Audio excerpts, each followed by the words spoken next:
Hello and welcome to the Labour Social on Labour Social. I'm joined tonight by Aid Thompson. Hey Aid, how you doing? What's up, guys? Yeah, hey, great. And also Phil of A Different Bias. Hello. Hey Phil Morehouse, how you doing? I'm all right. Yes. We're only a few days into the new year and already things have gone pretty crazy. What were you about to tell us about Kwasi Kwarteng? So Kwasi Kwarteng. Crazy Kwarteng. Shall we remind people who Kwasi Kwarteng is? He was the Chancellor a bit over a year ago. Oh, he was. And he stood up in September 2022. He stood up at the dispatch box and he announced a load of unfunded tax cuts, which promptly caused a massive crash in investor confidence. Yeah. And eventually led to the fall of not only himself, but Liz Truss as well. So she's now the shortest serving Prime Minister in history. Great days. He's written an article, and the Telegraph have published. Do you want me to read the headline? This is absolutely gold. Was it the woke blob by any chance? Oh, no, this is much better. Oh, no. Without bold tax cuts, the Tories are doomed. Gets better. Safety first won't do it. Right. So a safety first attitude to announcing tax cuts is apparently really bad. Okay. Any particular reason why, or? Well, I haven't actually read the article, but the absolute state of the situation where the Telegraph must know what the public think of Kwasi Kwarteng's mini budget. Yeah. It's riotously unpopular even now. I mean, YouGov did do a poll a year after it, and you know what? They still thought it was an absolute Titanic of a budget. And the fact that they can actually produce an article that specifically says that safety is really bad. Yeah. When it comes to announcing tax cuts, that the government, he's basically saying, and I need to read the whole article, the government should proceed with tax cuts without heed to safety. Oh my God. Just like he did. So he's saying that they should do the thing that ruined the economy again. Exactly. That he did. I mean, really, the economy... I mean, the economy was knackered anyway. What he actually did was wiped out a load of people's pensions, which, again, not enough is mentioned of that. Because when the kids say, oh, well, it all sorted itself out, No, it didn't. People's pension funds are still now much smaller. Yeah, and people's mortgages cost a lot more. Yeah, the interest rates were going to go up anyway. I'm sure it was certainly exacerbated. added. Yeah, it certainly added a big old lump onto that. So if they do that, is that going to lead to more Tories crying in sports centres at 3 a.m? I mean, for goodness sake. Like Vicky Ford is on our thumbnail. Can you imagine? I mean, obviously, they're going to do something like they feel they have to do something. Because they're going to do these massive tax cuts, and then they're going to be like, oh, Labour have to stick to the tax cuts that we've given them because they said they won't raise taxes. The problem that they have is that they are ideologically tied or anchored to the idea of tax cuts as like a core pillar of conservatism. So you've got all of these backbenchers or old boy Tories who are like, well, we're supposed to be low tax. Yeah. But they have such a colossal national debt that they can't hope or pray of cutting taxes because they have to continue taking the tax money to service the debt, which is exactly the problem that Truss and Kwarteng got into. So it's laughable now. I haven't seen the article, but if what Phil was saying, that they're running with a headline like that and a sort of like an idea that's fueling a headline like that is just ridiculous. Like, because here's what's going to happen. Like, I wrote quite an in-depth thread about this earlier last week about what actually took place with the Truss and Kwarteng mini budget. And it's like, I won't go into the whole thread stuff now, but just the pinch points of it were that they were wedded to low tax. They slashed taxes. They refused to release the OBR budget. So all of the bond investors, people who we borrow, like Britain borrows money off of, people buy into bonds. They were like, well, why would I buy a British bond if there's no maths behind this? They're going to slash all these taxes. That means there's less tax money going into the treasury. That means you're not going to service the debt. So that's a bad investment for me. So people started fire sailing bonds. because bonds are so intrinsically tied to the pension industry. Pensions started wobbling. The pension funds went to the Treasury and the Bank of England. They were like, we're going to need a bailout in the next 24 hours.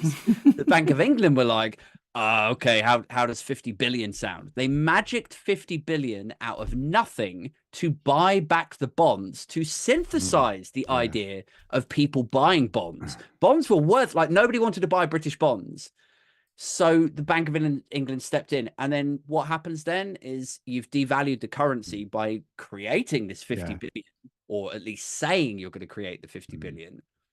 And so then all of these mortgage lenders, all of the high street lenders were like, well, if you're going to create 50 billion out of nothing, devalue the currency, like, we can expect the Bank of England to hike interest rates. And it's just that expectation that the Bank of England might hike rates that made, like, Santander, Barclays, Lloyds, all of them go, we're going to have to, like, pull all of the mortgage deals and republish them in 2 days at jacked up prices. And I fell right into the eye of this storm with that. Like, my mortgage payments went from £900 a month up to £2,000 a month. So to now see something like this, like, where Kwarteng is not only being taken seriously but being published in a supposed Broad Street newspaper, is insulting. Which paper was it? Was the Telegraph? That's a joke newspaper these days, though. I mean, it is, but it's also the only one that remains credible. Like, the public treat it. Oh yeah. Oh, the public do, but polling. So we'll say hello to Ollie. Ollie bowler hat man. Hey, Where's your bowler hat, man? Oh well, no. I do need to get it. It's only over there, but I'm too lazy. So you're in your hoodie. Do I need an hoodie? I'm always cold. Should I get one? Yes, you do. I bought this for Christmas, and I'll tell you what. Are you gonna be buried in it? Is that warm? Do you ever take it off cuddly. Now? No, I'm so fluffy.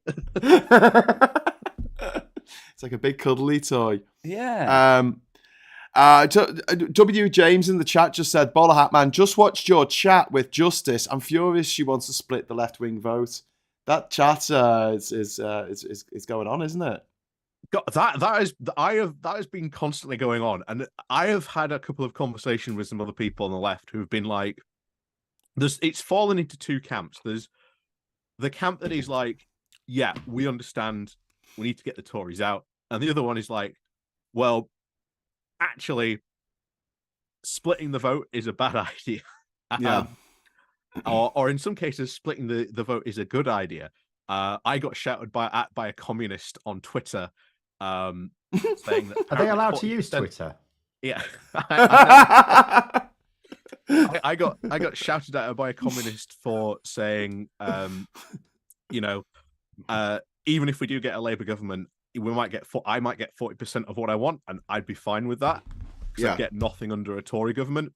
Apparently, that wasn't good enough, and I got shouted at by. Okay, by so it's better to have nothing and for people to suffer. But this is it. I mean, the attitude from some. I mean, some don't actually think it through at all. Those who do, the way they think of it is, if Labour lose, Keir Starmer has to resign. They get another shot. Like, a strategic genius like Rebecca Long Bailey or whoever they think will be their next deliverer. That's how they think of it. Every time Labour lose, it's good, because then there has to be another leadership contest and they have another crack at it. But was it good when Jeremy Corbyn lost twice? Oh, that's our fault. Yeah. I'll tell you what, though. I did have a conversation, though, with KF Logan, and I thought that was really productive. Like, I really enjoyed having that chat with Kevin. So I really enjoyed that. But he's very much on the same side as, No Justice. But I thought that was far more productive than my chat with No Justice. Why was it more productive? What was different about it? It just felt that when I was talking to Kevin, he sort of understood where I was coming from. He understood about, tactical voting, wanting to get rid of the Tories. But I think we were both on the sort of the same side, that we do want, we want to see more progressive policies. We do want to see, Labour be better. But I am very much on the side, as I said before. I would rather have an imperfect government that is going to do stuff for me and get 40% of what I want than nothing. The thing is, I wouldn't mind people who are so uncompromising if they at least had a plan. But their plan doesn't take account of the fact that the majority of people, or the people that are needed to elect a government, don't agree with them.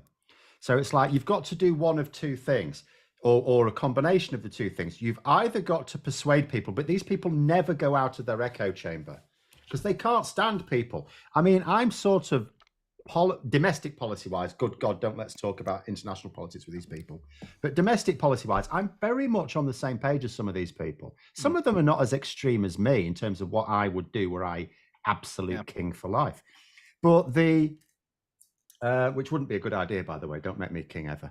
But the but I wouldn't mind if they at least realize that what they have to do is persuade people of their way of thinking, or work towards a system, an electoral system that will shift the balance in their favor. And they do neither. Well, that was the thing. When I was talking with No Justice, we did agree when we were talking about domestic policy and things like that. We did agree on a lot of the issues. The main difference where we disagreed was she was saying, "Well, you can't work to change Labour. They're completely, they're a complete waste of time. Trying to do so is complete folly, and instead you should vote for the Green Party and work with them." And I'm like, to me, it's like there's a sort of transaction that's going on where I would look at it like it's a smarter move to get a Labour government in that I don't think is perfect now, because people are truly suffering. They're really struggling out there. And I think that's going to get worse in the next 1 to 2 years significantly. And I think I would feel more comfortable with some shade of Labour in government than a load of sociopathic, self-serving Tories being more corrupt again. However, for a lot of people, I think this is where the mentality is. They're like, is it better to have a Labour government in now that I get 40% of what I want, or can I just tough it out for another 3 or 4 years and then we get a true fire-breathing socialist in and we get 80% of what, if we just tough it out? I think that's the... But they have to win. Well, also, the way I look at it as well, and this is why I cannot understand anyone who claims to be a socialist saying this, even though, it's the way I look at every single election where the Conservatives win. My first thought is immediately, hundreds of thousands of people are now going to die as a result of this, and hundreds of thousands, if not millions of people are going to be plunged into real poverty as a result of this. That is what is always at the forefront of my mind. Compared to a Labour government, because it's not like there's no poverty and unnecessary death under Labour, compared to a Labour government, there's going to be a lot of extra deaths, suffering, poverty. And when these people are saying, as you say, let's tough it out, and or as I've said, every time Labour lose, they get another crack at another leader. What they're doing is saying, I'm fine with those people losing their lives, and I'm comfortable with those extra people being plunged into poverty as a socialist. But that is what they're doing. What you're overlooking there, Phil, and this is a really, really important point, is that if Labour get in, the millionaires and billionaires might leave. And how are we supposed to handle that? Yeah, I remember Paul Daniels saying that in 1997. He's still stuck around. The other thing I think, and let me know what you think. Do you think that, because I noticed a lot of the people on the left who are sort of like that, they focus a lot on American politics. And I think that they've been sort of, I don't know what's the best way to describe it, infected by US politics, because in America, you obviously get to vote for, the president, you vote for your Senate, you vote for your House member. And I really think that they're confusing when we go to a general election. You're not just voting for Keir Starmer, you're voting for the Labour Party as a whole. And you can elect a lot of different MPs at that point to be in the Labour Party. And I think that it's this obsession that it's Keir Starmer at the head, and we just don't want him at the head, that it's all It's Yeah, all that, and that seems to be a lot of the attitude that I sort of seems to be getting across. the personality politics stuff, I think, is fueled by the Tories. Like, they can't really compete on policy. If we look back at the last couple of elections, the Labour manifesto polled really, really popular. Like, if you went out and vox popped and you told people about Labour policies, they were really G'd up about it. And when every day Corbyn or was it Corbyn at the last two elections? Was it? Yes. Yeah. No. When Corbyn started like allowing these policies to bleed out, it was gradually getting more and more popular, and that was what actually started to deplete Theresa May's. Do you remember when she called the election and she was like 20 points ahead or 15 points ahead? They called it because they thought she was going to absolutely beast it and get a larger majority. Yeah. And then day by day, the Labour policies came out, and her campaign obviously got really, really bad. She was appalling. Yeah. So yeah, like if Labour policies poll well and the Labour Party, when you actually talk about the substance of it, poll well, it makes absolute sense for the Conservative Party to go, oh, well, let's change this into a personality contest. Let's talk about. The other thing, though, is on policy in 2019, and people need to remember, is the debrief afterwards was that although people liked individual policies, they didn't believe that they would be delivered because they thought it was too much. In a sense, it was, oh, Wayne's awake. Hello. Nope. Sup, Wayne.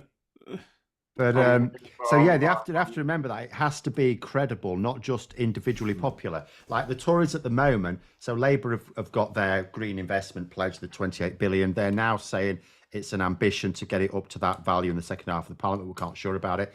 Would not surprise me if after their first budget they were straight up to it, because I think they're just trying to sort of not speak the horses. But the Tories, they know it's a popular policy, and they know it's also popular to borrow for the policy.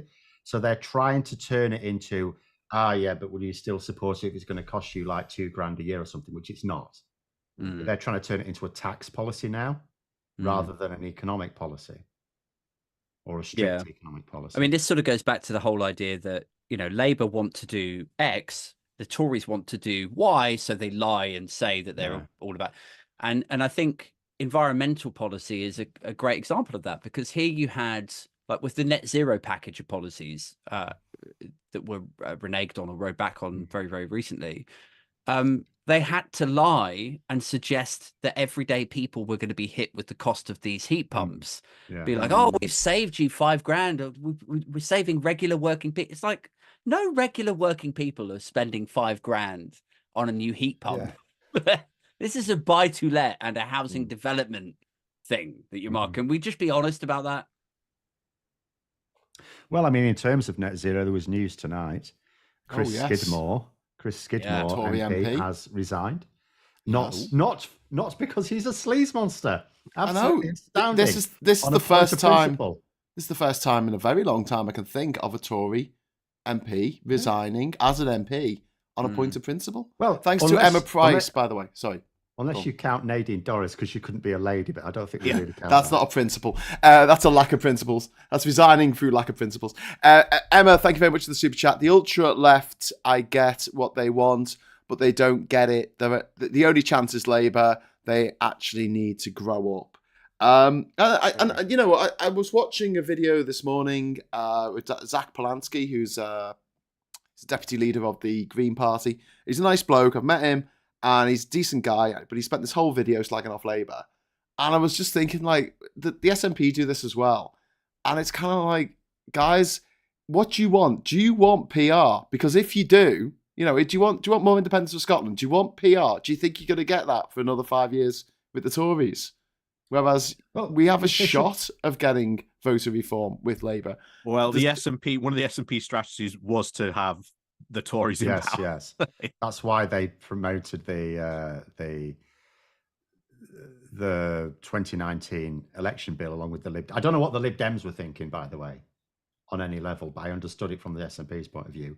They thought that Brexit and an extreme Tory Brexit would lay the groundwork for sustained feeling to leave the UK. And there's going to come a point, because the Tories keep saying things like, oh, it's once in a generation thing. Well, there's going to come a point where people notice it's been a generation. You know, so there will be another one at some point. It may not come as quickly as some people would like. There's going to come at some point. So, but the SNP thought that it would lead to a sustained support for leaving the UK. Now it hasn't, but that was what they thought would happen. But the Lib Dems, I really don't know what they were playing at.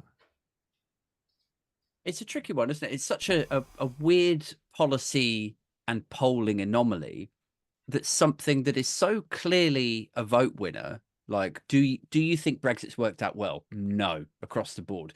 Can you name any policy that has been improved by our leaving the European Union? Absolutely not. Would you support another referendum in the next 10 years to rejoin the European Union? Absolutely, I would. And yet neither of the main parties are willing to leverage. The thing is, though, when they say about that, is first of all, the people who think Brexit's been a disaster are split. It's not split down the middle, but they are split. Some of them think it's a disaster because leaving the EU is really bad. Some of them think it's because we weren't Brexity enough. You know, it's the Nigel Farage line. And then you'll get some people say, you know, there's like this clear majority of like Labour voters, Labour supporters, Labour members would like to at least rejoin the single market. So why can't Labour get behind that? Because they don't need the majority of their voters. They need all of them. They you know, you can't just say, oh, well, 70% of Labour voters, or at the moment would say vote Labour, want this. If you lose even half of that other 30%, the Tories are winning the election again. So what Labour are trying to do, in fact, Keir Starmer basically said it himself, not directly related to Brexit. He said this week in his speech, in so many words, politics needs to be boring again. He says the problem with nationalism and populism is you've always got to be focusing on this week's enemy. And he says, you know, it shouldn't be like this. People shouldn't have to be constantly paying attention to politics. Now, I'm going to say, as someone making a living out of drawing attention to this, can you keep your opinions to yourself, Mr. Starmer? But no, it is true. I've actually said as much when I was growing my channel. There's going to come a point, I hope, when politics does normalise and when it can just happen. And I think people should pay attention to politics, but at the same time, they shouldn't be forced to pay attention to it. They should do so because it's in their interest not to be hoodwinked by politicians. But I think, you know, so that's what he needs to do. He needs to make everything boring and just start improving things behind the scenes. No fuss, no grandstanding, nothing for the Daily Express to sink its teeth into. Just quietly start to improve things. We know they're going to be looking at, they haven't said as much, but we know, Stella Creasy said, the Pan-European Mediterranean Convention. There are things they can do. And then I think come the following, I just hope things converge, because we know there's a sort of plan, assuming nothing goes tits up, to allow this sort of satellite EU membership that has single market access without the political union. That could appeal. I can definitely see Labour making a case for that if that is coming on at roundabout this. Because if that's coming on at the end of this decade, well, in Labour's second parliament, that's the right time. We can be in there with Ukraine, hopefully. Again, I think this has been what a lot of people have said just about before you come on, Ollie, just a shout out to Brad W for the super chat before it goes off the screen. When I heard Skidmore had resigned, I thought it was due to a public shitting accident, given all these ironic name scandals. No, I'm afraid we have to describe Mr. Skidmore as one of the relatively decent Tory MPs. Yeah, he's a Green Tory as well. Yeah, there's a few number. I've always said this. There are Tories that get like net zero and get that we have to go to this green transition. The big problem for them is that there's not enough of them to really push the party towards the green, because every single time there's like someone like Chris Skidmore, there's a Jacob Rees-Mogg who goes, well, we can't do this. Do you want us to be living in caves? Stone Age. This is why I think I don't know how feasible this would be to create, to build, to deploy, and have it secure. But I think an anonymous voting thing for MPs, Tory, Labour, Lib Dems, whoever, where it's only accessible or registratable with an actual legit MP account, where they can anonymously vote for or against policies, to actually show you what the MP truly believes, rather than the MP who is subservient to CCHQ and the donors and all of that. That way lies chaos. Yeah. Utter Really? chaos. Yeah, with the reason we have a party system, it's not baked into our democracy. It's the only way to get enough MPs to agree on anything. Otherwise, Right. they won't. Yeah. They'll all be voting according to either their own concerns or what they think their constituents want. And you might as well not have the party system then. If you've got no party discipline or no whip system, you are just trying to persuade 325-ish MPs. Yeah. Have you ever tried to get a committee of 10 people to agree on something? Try and get 325 I don't understand, like, people. what. So I don't understand what the challenge would be then. Like, if you've got an idea, like, let's say, right, so 'Cause- here's a problem. We've got net zero, we move to renewables, or we stay with fossil fuels. The fossil fuel guy puts out his case and says, this is the case for fossil fuels. We've got X amount left for 30 years. And then the renewable guy goes, well, we could take some of the plastic and the oil and we could manufacture enough solar, blah, blah, blah. They both put their case out. 230 vote for, 200 and blah blah blah vote again. Like, how is No, that not 'cause a? it's not binary. It's not that choice between those two things. You know, on, for example, the status quo is fairly set. It's like keep things as they are. But on the other side, it's always, well, we could do it this way or this way or this way or this way. Yeah. In which and, case the status quo wins by default. yeah, and technically there are four sort of Tory stances on net zero. Interesting. So what would the solution be then? Is that we can't have anonymous voting. How would you get rid of the donor feeding into the whip, feeding into the there's votes? several ways you can do. There are lots of things you can do to improve it. You'll never get rid of it completely. You can have proportional representation, which means that you have fewer safe seats effectively. You can have political parties funded by the public purse so that there's much less of a reliance on donations, and donations, Democracy maximum. vouchers. Yeah, so so you can break the link. You can do lots of things. You'll never get rid of corruption altogether, but there's lots of things you could do to massively improve the situation were there the political will to do so. We've got some questions coming in along with super chats, so I'll have to read these out. Arctic Bear, thank you very much for the £2 super chats. Thanks to everyone in the chat for making me really hungry by talking about biscuits. I'm trapped at my desk. I can't just disappear and go get biscuits, which is sad. Puninator, £5 super chat, thank you. How does Skidmore's resignation affect election timing? And David Downey, £5 super chat, thank you. Do you think that Sunak will stand at the next election? So I'll answer David's question first. Yes, he has to. Will he win? Maybe not. That would be fantastic if he loses his seat. It's a possibility. Yeah, that'll be hilarious if he loses. Oh, God, that'll be the true Portillo moment of the century.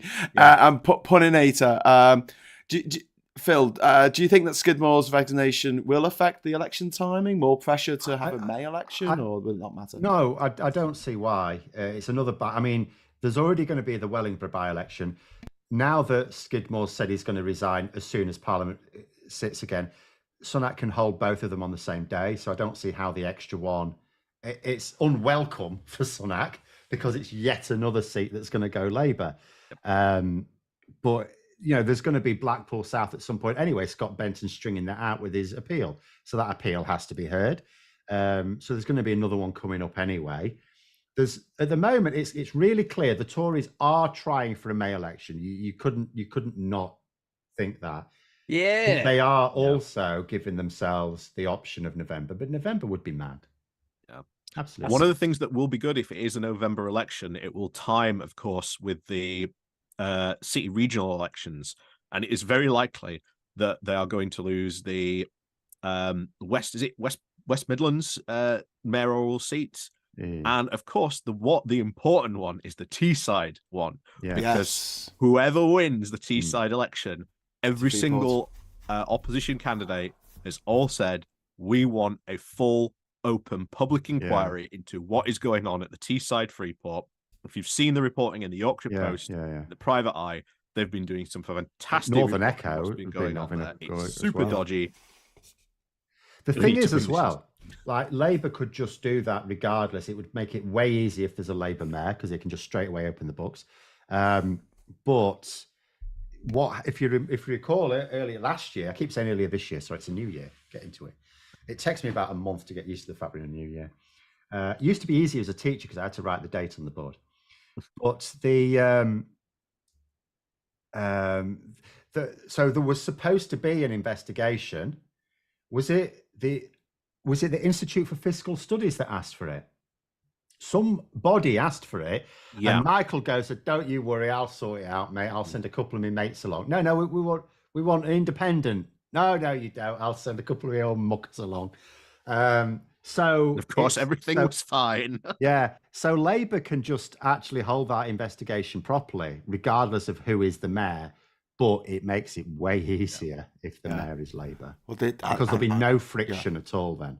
God, there's so many Tories that need to go to court, and need to account for what they've done in power. Well, the thing is, this Teesside Freeport could blow the whole Freeport gaff up, really. Yeah, well, I mean, the whole thing was a con job, wasn't it? It was all a way of making. I mean, David Cameron got rid of our last Freeport because it was bollocks. He said it's bollocks. This makes no money. It just moves money from one part of the country to another. Yeah, it's pointless. What's interesting about this is the connection to Sunak and his mentor in California, who was the guy who came up with like free ports and free cities. Mm. And if you look at, I think it was the free city that got established. I think it was in I can't remember where it was now, but it was somewhere. Is this where the bear came for a picnic or something? No, that's the libertarian story. Okay. They actually set up a free city in a country somewhere, and I can't remember. Are you thinking of Honduras? That might have been it. Yeah. But they set up and it just went into a complete disaster zone. Yeah. There's a lot of stories about how bad all it went and why they eventually had to shut it all down. It attracts massive amounts of crime. Yeah. And not only just that, but they were affecting like other towns and cities near them. I mean, they cut off like an entire village's water supply. You think about the origin of Freeport. It's like pirate towns. Yeah. I'm so like I don't really know what the origin of or even like what the substance of free ports is. Like it's completely gone past me. So can someone explain it to me? It's a way of you encourage businesses to go there because depending on what they produce, they can sort of import a few things and they can do various things, which means they can get out of paying taxes. So the idea, so we'll move them from this place where they'd have to pay tax to this place, so it'll create more jobs. But it's like, it's bollocks jobs. You're just moving them from one place to another, and the overall level of taxes paid is reduced, and the overall level of crime goes up. Right. But why does the crime go up? Oh, well, so the best way to describe a free port is imagine a port, and essentially rather than when you get off the boat, you are now entering the country. You pull the border back. Right. So effectively, you are sort of saying you do not enter the country until you have left that port. And once you are in that zone, anything can go. Lawless. Like, the rules of the UK do not apply within that free port zone unless the governing committee, which is in charge of that port, says that they do. That's amazing. So basically, they've written themselves like a little geography where they could just do what they like, right? Anything goes. Yeah. Okay. And the whole thing why free ports are meant to work is like French fries are the perfect example. So the whole idea is you import a bunch of potatoes, and instead of paying like the import tax you would on potatoes, you bring them into the free port. You put the factory in the free port that turns those potatoes into like frozen fries. You then pay a lower cost of your export of those fries that would then go into the country. Right. Okay. Or if you import some things and produce something there and then export it, you pay nothing. Yep. Yeah. So I was going to say, like, so who benefits out of this? Like the corporations. Yes, that's the only way they would move their business from Essex to like Middlesbrough or wherever, because it means in the long run they'll be paying less tax. They'll have lower operating costs. Have you ever seen that episode of 30 Rock where Jack Donaghy references, like, because they all work for GE Motors or something, like GE Motors owns NBC, who owns it, like, anyway, and they talk about this plan that GE Motors have got to buy land and sell it to China, and then it becomes Chinese sovereign land, but on American soil, and then China and this corporation can build stuff, but like put people into sweatshops and like it's technically Chinese land, so they don't have to stick to American labor laws. And I'm like, it's kind of moving in that. It's not that bad, but it's not. It's a bit lawless, isn't it? It's a bit weird. Yeah. Oh, someone's just asked in the chat. I've just seen the question, which is good to get the clarification on. They've just asked: is the Isle of Man a free port? No, the Isle of Man is a dependency. That's an entirely different kettle of fish. It's not part of the UK, really. But it's a good place to go if you don't want to have to pay tax, and that's why Doug Barrowman, the Michelle husband Mahon, have their the office disgraced peer, Michelle Mahon, has his office in the Isle of Man. Thank you very much to Sarah Davis for the super chat. Good evening, everyone. Good evening, Sarah. Ed, £2 super chat. Thank you. Did you gents see Sunak get booed in Manchester in Stockport? Yes, we did. Did you all see that? I did. Yeah. That was great, wasn't it? I More always of say, that, I try and avoid that. Like, as I say, it can happen to anyone, it can happen to any politician. But as I said in our earlier stream, the interesting thing about that is you couldn't possibly tell what sort of person that was. Like, if someone boos Keir Starmer, it's either someone who's a conservative or it's someone on the hard left. Someone boos Rishi Sunak, could be anyone. Could occupy any position on the political spectrum because he's pissed everyone off. And also, it's interesting because there's so much stuff about like inheritance tax has dominated the political conversation about 2 or 3 times in the last 3 months, 4 months. And they constantly bang on about how we should listen to the people because it polls well that they want to get rid of inheritance tax, because everyone likes to think that their shot at actually getting on the ladder might be when their parents die.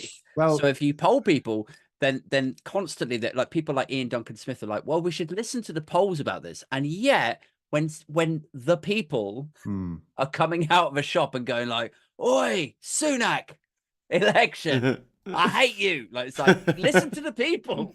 Yeah. Well, you could even listen look to at the more polls. people. Look at the polls. Or the poll, if the polls that are talking about like having another referendum on at least joining the single market. Oh no, we don't listen to those polls. And actually, the polls on inheritance tax don't say that people want to abolish it. There's a significant number of people who would like the threshold raised.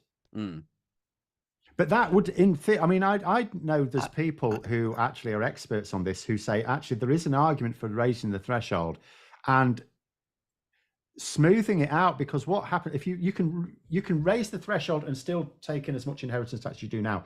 If you make people further up the chain pay it, there's an awful lot of people higher up that don't really pay into it. Yeah, Duke of Westminster died a few years ago, and he and his son got inherited £11 billion tax free. Yeah, that is an extreme example, but yeah. Did King Charles pay inheritance tax? No, no, not a penny, not a stinky penny. But yeah, I think this is a bit like ULEZ. You know, when we talked about ULEZ earlier in the year, and Phil said when people actually have to, do the whole ULEZ thing, they'll understand that most people don't have to do the ULEZ thing. And it's the same with inheritance tax. And there's a lot of people out there who think their children are going to have to pay it, and their children are not going to have to pay it because it's up to $500,000 per parent if it's a house involved. If you're giving it to your child, so that's up to $1 million, I guess, tax free. Sort of, yeah. Sort of. If they go in the same car crash. But you need to set things up correctly, Yeah. Double indemnity. Big shout out to Cathal OG, the original gangster, for the super chat. Skidmore's the only one to had to have improved reputation since having co-written that book. Which book's that? Is that the mad one? The one about getting rid of the NHS. No, the Pale Blue Moon, the Deep Blue Sea. Here we go. Britannia Unchained. There you go. The one. Yeah. Oh my God, you bought a copy of it. Please tell me you stole that, Ollie. Please tell me that you stole that from your local Tory. Yeah, but if you stole it from the Tory Conservative Club, they just buy another. Oh, yeah, man. Honestly, it's so funny to sort of read this and just think, where are they now? Yeah.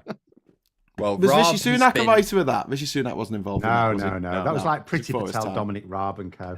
Yeah, Raab's gone through the bullying report, right? Truss. Yep. We all know what happened to Truss. Well, she still wants to be another prime minister.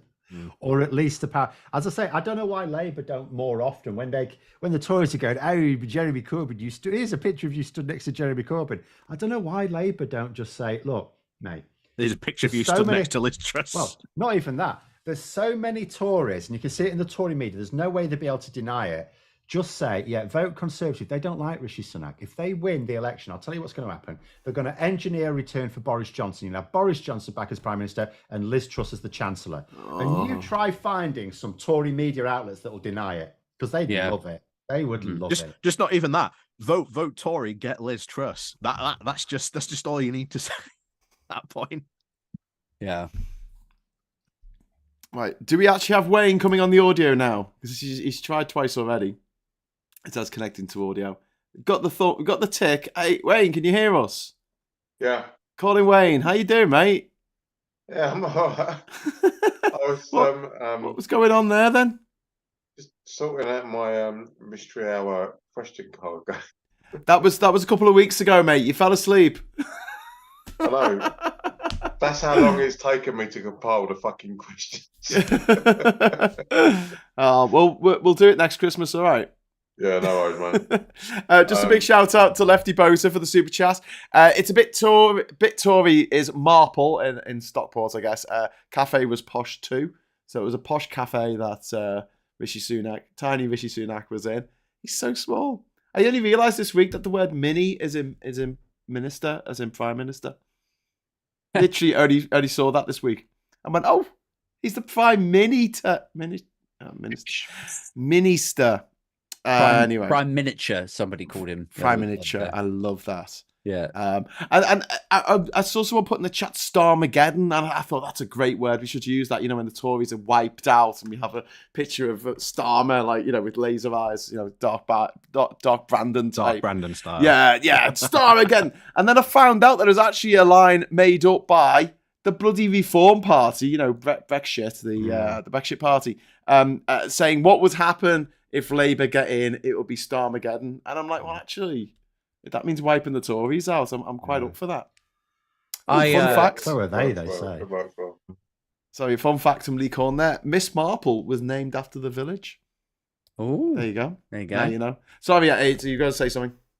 No, I was going to say, like, I was talking to a guy from the Labour Party maybe about a year ago now, and I was like, because he was asking about like TikTokers and to sort of get comms and messaging out, and I ended up talking to him about a campaign idea, and I was like, if I was you, I reckon it'd be a really fun idea to do like a load of memes of just like, but because at the time it was all like Boris and Truss. I was like, Truss and Boris are like outside in a window, and Starmer is just inside in his dressing gown with a pipe and slippers, and the whole thing is just like calmer with Starmer, or like less drama, more Starmer, or like, and I was like, I could see that now, like all of the chaos, all of like the Partygate stuff, all of the bonds, the pensions, the mini budget, calmer with stuff. And then this week, like I didn't think any more about it. I was like, oh, you know, maybe I just bored him or something. And then this week I saw that they started putting out like less drama, more Starmer stuff. I was like, fucking hell, man, I should run an agency. Well, I was saying to Phil earlier, my website, which still exists during the Brexit wars, was projecthope.eu, and the term that Starmer used yesterday, I think, was Project Hope, and I was like, that's a great turn of phrase, mate. So yeah, what we're saying, Aid, is basically we should run Labour comms. Yeah, I'd be up for that. Can you not put like a gimmick infringement like clause in and nick some money back from that? No, afraid you can't. No. Someone, is it John Danzig, the guy who makes memes and then he writes his name on the bottom of it? And you're like, you can't copyright them, John. It's a meme. Yeah, because someone can crop it out. Well, yeah. well, they Don't worry. don't they? ID is a tenner penny. There's a request from Christine in the chat. Since the live chat messages disappear after the live ends, the comments remain in view. Could the contact lens information for everyone be in the comments, not messages?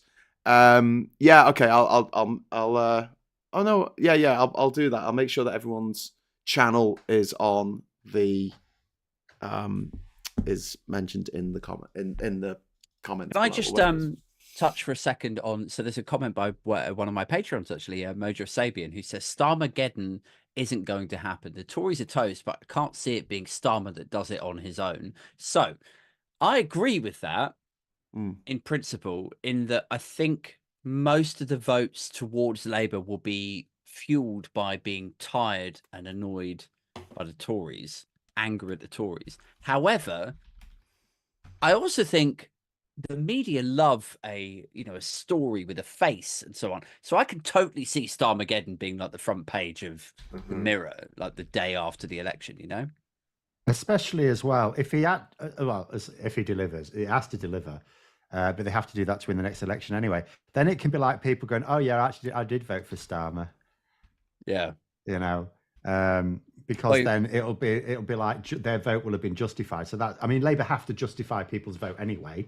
Yeah, and he will need, like at the moment, I mean, at the next election, his personality might start to become more of a thing, unless they do proper go batshit crazy. If the Tories go batshit crazy for the whole of the next Parliament, he'll probably carry through another one.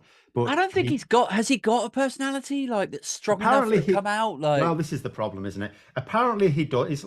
Apparently he does on a personal basis, and he just doesn't come across. There's charisma on a personal basis, and there's charisma that can come through a camera to people who never meet you. Which is why I keep saying there was some silly thing that was going round, and some suggestion. Oh, Keir Starmer because people were going how his Full Disclosure podcast with James O'Brien was really good, and there was some suggestion apparently I saw leaked. Oh, he should do a podcast, and then people will see the real him. And they were treating it as a joke, and I said he should. I'll do it for him. You come on my channel. Dude, I'll rescue his personality. I was there. I was in the room, and I was like, "No, really? He should 100% do it. I will make him a god." I'll tell you what would be good. Get him in a pub. Yeah, me and Phil will get him in a pub. We'll Yorkshire him. What, make him buy all the drinks? To quote one of my all-time favourite wrestling pundits, Jim Cornette, it's like putting a hat on a hat. It's just a hat. You can't. You really can't. You can't change what. But tell that to 50 Cent, mate. Also, if he is personable, hold up. Did my scarce mate just fucking out urban me? Yeah, I got to go get me other hat. This is why, like, I always thought, and I know that I'm, perhaps people disagree with me for certain reasons, and that's fine. But I always felt like Emily Thornberry would have been a great Labour leader because she does have just bags of personality, loads of charisma. She's funny. Like, with the right team behind her, I could totally see her being a great Labour leader and functioning in a way that Starmer just manifestly fails to. She starts a lot of fights, though. Yeah, she's quite divisive. Do you think? In politics, she really is very divisive. I see that. There's some people I think are absolutely brilliant on the front bench, and if anything, I think she should have a more prominent role. Like I wasn't happy like Lisa Nandy's demotion either, and yet she wouldn't be good because she's a strategic idiot. So there's lots of these boxes you would like to tick, and some people gravitate towards what's missing from Starmer. Oh, well, this person has it in spades, so they'd be a really good leader. But then they're missing lots of other things, or there'd be lots of other drawbacks with them. Right. See, I agree with the Thornberry comment because she would just fucking own it. Oh, I'm from North London. All right, so yeah, just literally steam into it that way. I don't care. Whatever. Well, like I don't understand that whole argument from people who are a bit like majority privately educated, Oxbridge, like incredibly privileged, to then cast aspersions on somebody who now lives in like Islington or represents Islington. Just seems completely like devoid of self-awareness to me. I appreciate it could be a little bit of a sticky point, but I would totally I mean, I've only seen her in like interviews and debates and stuff, but I would totally entrust that person to be able to handle that kind of flag, you know? I'm Yeah. just going to jump into the comments for a moment. Thank you very much to Emma. Starmer needs to do Bidenomics, bottom up, middle out. He changed America in 3 years. Sorry, anyone who watched the TV show Silicon Valley will get the little gesture I made there. Thank you very much. And also to Andy, £5 super chat. Must be some marketing around Starmer's episode 2024, A New Hope. Oh, see what you've done there. Very good, Andy. And Christine Cash, thank you very much for the cash, Christine. It's dangerous. Thank you very much for the super chat. It's dangerous to get so used to the clowns that stability, sanity, and competence seems dull and detrimental. And a few comments about me wearing 2 hats make me look like Jamiroquai. So I'll stop doing that now. Oh no! Good luck. Good luck. Yeah, Is it Graham or is it Jamiroquai? I speaking believe his of name interviews, is JK. I don't think you should wear 2 hats. Yeah, I think Wayne was right.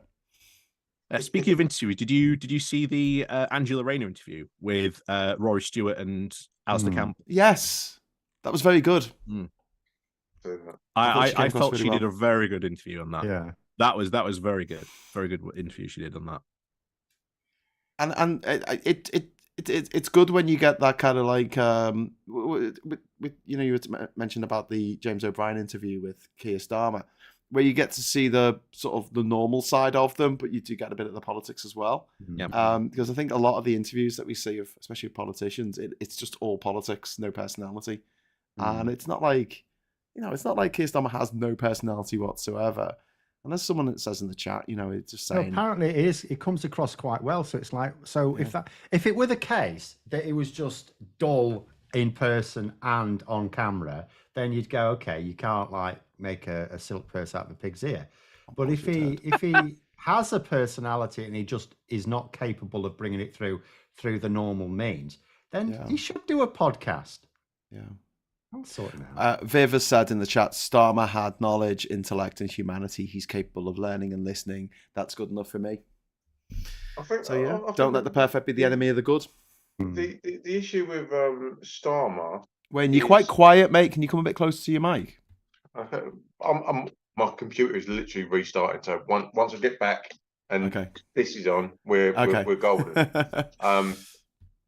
But the thing with Starmer is, I feel he's kind of like treading in a quagmire, and he's trying not to step on certain people's toes. Yeah, he's trying to be everything to everyone at the same time, and it's not working.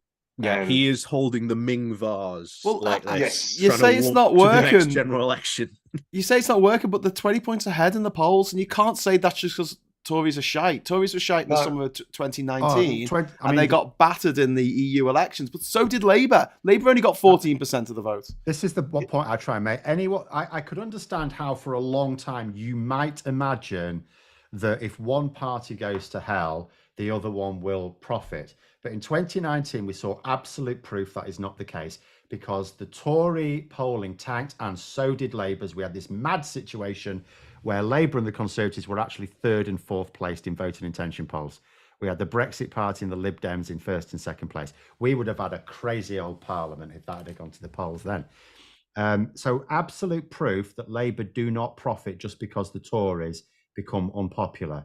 You have to be seen as the credible alternative, or people will just fish around for whoever. Yeah, and general elections themselves can be weird beasts. Sometimes. So it's we might be this far ahead in the polls, but come a general election, you don't know what type of issue might become the most important. You don't know if, I don't know, maybe someone does a gaffe. There's a hot mic. Gordon Brown, infamously, of course, during his general election, if you all remember that. Called a bigot to bigots. Yeah.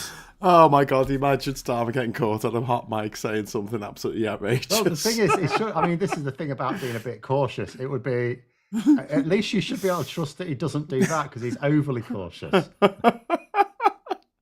It'd be like me getting a speeding ticket. Like a tiny fucker. I would quite like to hear him. I thought it would do many harm. I'd love to hear him caught on a hot mic, but like they all like Labour comms worried that this is terrible, and then actually the poll's like, he drops the F-bomb and the C-bomb, and they're like, oh my god, this is terrible, this is the worst thing, the poll lead's going to collapse. And everyone's like, oh, finally, here. Well, No, there was, even though it wasn't Johnson Starmer could that get did away there with was it. I don't that think AI. he could. Yeah. Yeah. Oh god, yeah. Well, that's something that we're going to have to worry about in the upcoming Oh, election. yes. It's just going to be all the misinformation. Oh, yeah. We're going to have it coming across from America. Hopefully, the Russian bots will be too focused on the American election and trying to scam that. So we don't have to worry too much about the situation over here. But still, it's going to be difficult because in some ways, the fact that the right have gone on about fake news now for years kind of makes it a little bit easier for us to just say that's fake when given, a snippet of audio or a little bit of weirdly moving video clip that looks a bit too airbrushed. And we're like, nah, that's AI, mate. That's AI. That's fake news. Yeah. They've been primed for it now, you see. So it's not going to be so much of a My shock. advice to anyone that's expecting this next general election to be fair or in any way decent would be to cast your mind back to the last general election when CCHQ changed their name to Fact Check UK in the middle of an election debate and started spreading misinformation then. Yeah. Now, the technology has moved on since then. There's something called Moore's Law, which suggests that every 2 years transistors get half the size and the cost of them it's like 50% cheaper. So technology keeps progressing at a faster and faster rate. So since that 2019 election, I mean, you guys be the judge of what you think is going to happen where AI, where deep fakes, where fakeable audio has progressed to such a point where audio-wise, we're basically at a point now where it's indistinguishable. And we saw that with the Keir Starmer deepfake audio from Labour conference. But video's not that far behind. And we're now in a situation where probably in the next few weeks, months, maybe maximum years, we're going to start seeing videos that seem to be a Keir Starmer dancing around, bathing in blood of virgins or something horrible. And everyone will be like, oh, that's terrible. And it will go round the world and everybody will think that it's real before the truth has a chance to catch up with it. Well, that's why I'm saying it you might be say good that it did we're happen to primed. Putin. Say, That happened to Putin. What, with the virgin blood? No, the AI, because during his big end of year, marathon press session, someone presented to him a sort of virtual Vladimir Putin who asked him a question, and he was sort of very much taken aback by it. So we're already there almost in a way. Yeah. I mean, at the moment, there's still technologists that can go, actually, we've looked at it and we think there's a 90% chance that is a deep fake. But that won't be the case for much longer. Like soon it will be indistinguishable. And even the finest technologists, maybe it will take them weeks, months, years to establish if it was fake or not. No, I don't think it'll ever get to that level. No? No, and the reason being is that I saw the trailer for the new GTA 6 game. It's taken 10 years of development to come out. And the graphics on the buildings, on the sunlight, on the water, on the yachts, on the cars looks amazing. The humans still look like motherfucking Polar Express. Dead-eyed weirdos who move like this. Yeah.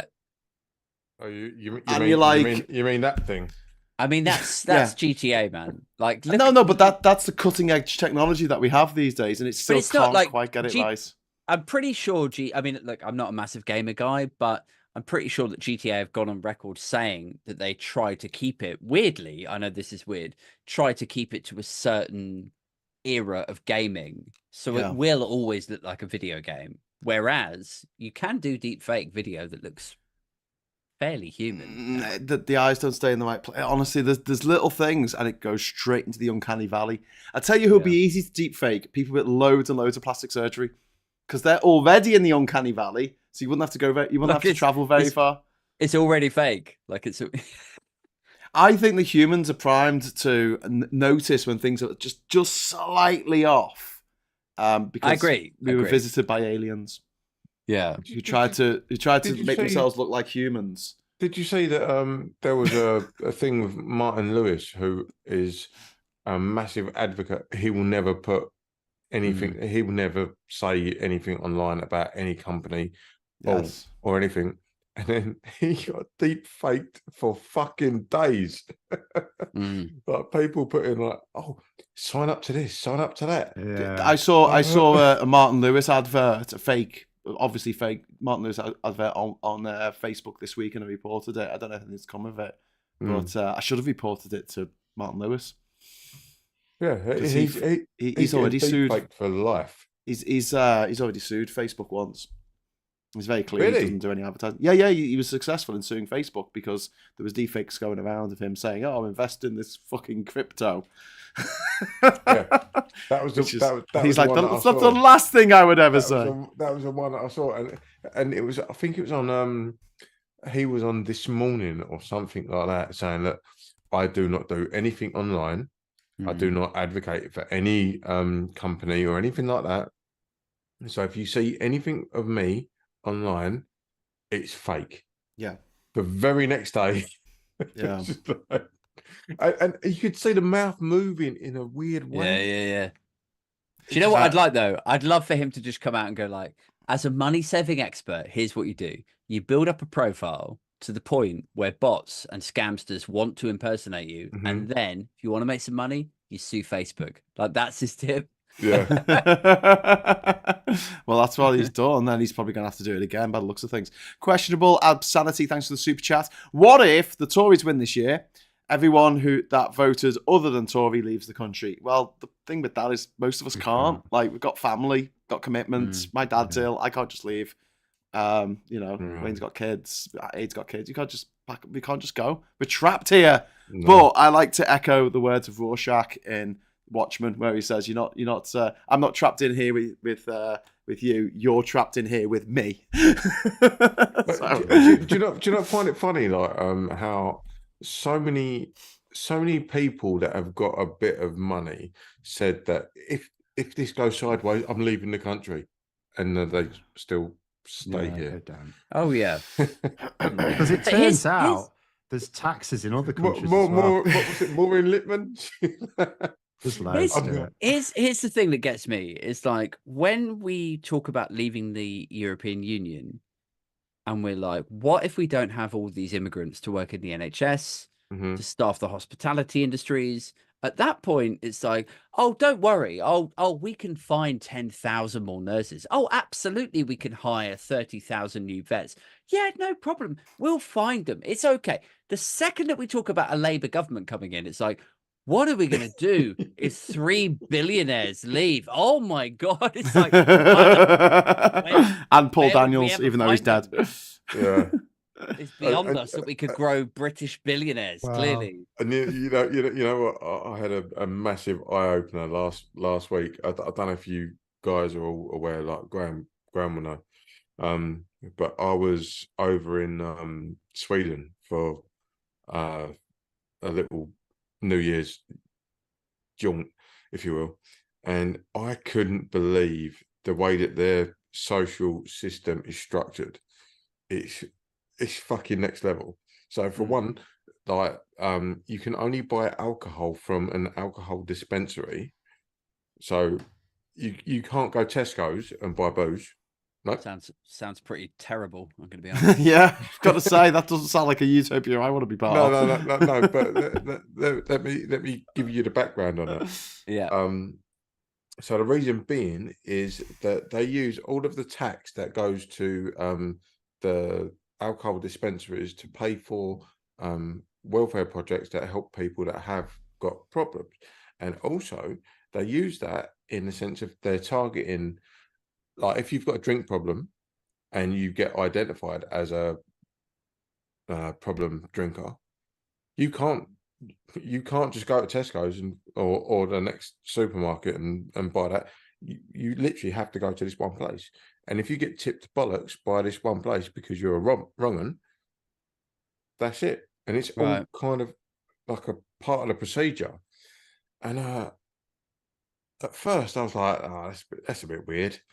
Because I just want to go around and shop and just buy a wine. I'm all right. But when you look at it on the sort of like the abstract, you go, actually, that's a kind of good way to fucking do shit. And they have, Yeah. and like if you go to a pint, go for a beer, a pint is like 15 quid. Yeah. Yeah, that doesn't sound like a utopia to me. Yeah, it's but very it's- expensive in the Nordics to buy beer. But it's, yeah, I love incomes I are love, higher. absolutely love that we're all reasonably progressive, but the second that it starts to encroach on our beer, we're like, oh, I don't know. Exactly. They get more money. They get Yeah, paid no. more, it's fine. In the chat, Tim is saying, "I don't want to sound like a snowflake, but this Swedish alcohol system terrifies me." So there you go. It's just like, sorry, I know. It's bad enough when I was living in Panama. If it was a holy day like Easter or something, or Shrove Tuesday, I don't know, whatever it was, you would have to. They closed all of the places selling alcohol, like all the supermarkets couldn't sell alcohol on that day, so we had to go to like a special supermarket that was away from the town that didn't get inspected by the police, and we had to sort of go in the back and like take the beer out the back so no one noticed. Hey, hombre, you want some moonshine? Ryan, thank you very much for the super chat. Yeah, but you can't buy a pint of wine though in Sweden. You can't in Britain either. It's all the That's wine nonsense, Phil. producers. You had a pint last week. I saw Yeah, you. but it was you out had of a this pint of bottle wine. where the waste is still in it. Oh. I poured a pint out of an existing bottle. You cannot go and buy a pint of wine because all the wine producers have said, "Don't talk stupid." Yeah, that Even was the probably company- fun part of that. The biggest, wine producers coming out. like Jacob Rees-Mogg going on. Oh, we could go back to like when Winston Churchill used to have his pint of champagne, and the actual company that made that went, "Yeah, we're not doing that. Oh, No wow. one wants it." Yeah. But no one wants it because, like, a pint. A bottle of wine is 750 ml, isn't it? Yeah. Yeah. And that's right for 4 glasses. 4 Oh, sensible three. glasses, isn't it? Three. No. Wait, it's like 3. In fact, One. no, you get 6. Standard's I'm from 125 fuck- mil, I'm- isn't it? No, I'm from Yeah. fucking Essex, mate. That's three glasses. Well, I drank mine out of a pint the other week. Well, But nonetheless, you the drank point is- yours out of a shoe. yeah. A decent amount of wine. If you've got I 4 thought- people and you open up a bottle of wine, it's just the right amount for 4 people. I thought a standard. Well, okay, it depends. But I thought a standard one was 125 mil. Isn't That's that a bit like, measure? it depends on the size of the glasses because you're supposed to fill Oh, yeah, of glasses course, yeah. 3/4. I feel like taking a bottle of wine down to a pint is like taking a pint of ale, craft ale, down to a shot. It's like, Well, I mean, I the don't, other thing I is don't want to we- drink a shot of beer, man. You'd pay the same for it anyway. You'd get less wine. Hey, to be fair, like a pint is like 668 mil, something like that. For Right. 568 in it. 568. Yeah. A British pint, an American pint is Yeah, slightly that's less smaller. than half a litre. Okay. So, like, basically, when you buy a bottle of wine, it's basically a pint of wine with a little bit on top. So it's congested. So no, No, but no one else uses pints, so it would just be a really weird measure to use. And you know, it's like, what are you drinking? What, you know, I think of it in terms of what do you get a bottle of wine for? Usually you'll share it with someone. Whereas in Australia, it used to wind me up that you couldn't buy pints in Australia. Why can't you buy pints in Australia? And then someone explained to me, because it's too fucking hot, mate. And basically, they get schooners, which are about somewhere between half pint and a 2/3 of a what's a pint. schooner? It's a smaller Little pint, pint. essentially. The idea being is that so- by the so time like a stubby, like you get like the no, that's 330. smaller. That's actually smaller. It's 330 milliliters. This is a little Yeah. bit bigger than a stubby. It's like But- a pint's there, and then a schooner's like maybe Yeah. a third off. The or something. idea being that your pint's not warm by the time you finish it. Yeah. It's so bloody hot over there. And that makes sense. I mean, I was explaining that. I was like, okay, so they have measures that make sense for their country. Yeah. But it doesn't make Yeah. sense for French wine producers to stop producing pint bottles of Don't wine. make sense for British wine producers because apart from the fact they were all going on about it. Oh, British, if you'd be a big boost for British wine producers. Well, first of all, no, it won't. And second of all, actually, most British wine producers are French anyway. Yeah. French Well, companies basically bought up our vineyard land. Jartan and I had this conversation just over New Year's, like because we were talking about steins. What is the point of a fucking stein? It's 2 Because by pints, the isn't it? time, Have you No. seen the queues in pubs sometimes? oh Yeah. no, but Yeah. by the time you get to sort of like a decent part of your beer, it's flat and Drink fucking it faster. pointless. Just fucking no. Steins are pointless. Steins are No, fucking I pointless. disagree. I think after we finished dropping the Fight presidents me. off in Ukraine, we got back over to Poland. Took 4 hours, 5 hours to cross the border back. Got back into Poland and we went for something to eat and we both got a stein each and it was fucking fantastic. No, mate. No. Giant. But by the time you get to that little bit, just above, like about an inch above the bottom of the handle, that's pointless beer. It's fucking pointless beer. Get a new one. It turns Get a out new one. just drink faster. Lol.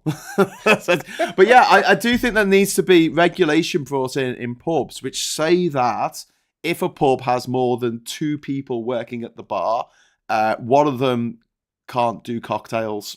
Only one of them can do cocktails. The other can't do it. And if you only have one person on the bar, you are not allowed to sell cocktails. End of. Because I'm sick and tired of waiting for half an hour to get a bottle out of the fridge. I get you, but I would say coffee because when that Coffee? Who has coffee? No, because Who goes to the pub for coffee? What you always get that cunt. That's can I have a latte? And what in a pub? Yes. Oh man, you Essex people are strange. If you tried that shit in Merseyside or in Yorkshire, they'll chase you up a tree and set fire to it. The thing is, my local coffee. They'll just stare at you. My local coffees in pubs accommodates for like wakes and all that because we've got a creme the other side of the A13, right? So it's like, oh, can I have a latte? And I'm sitting there, I'm like, mate, I just want a Madrid. Just pour me a pint. Fuck them. They're sitting there doing that cranking thing and fucking doing that and fucking the foam. Fuck off. Why don't they just have like a percolator or something? We've got some breaking news, guys.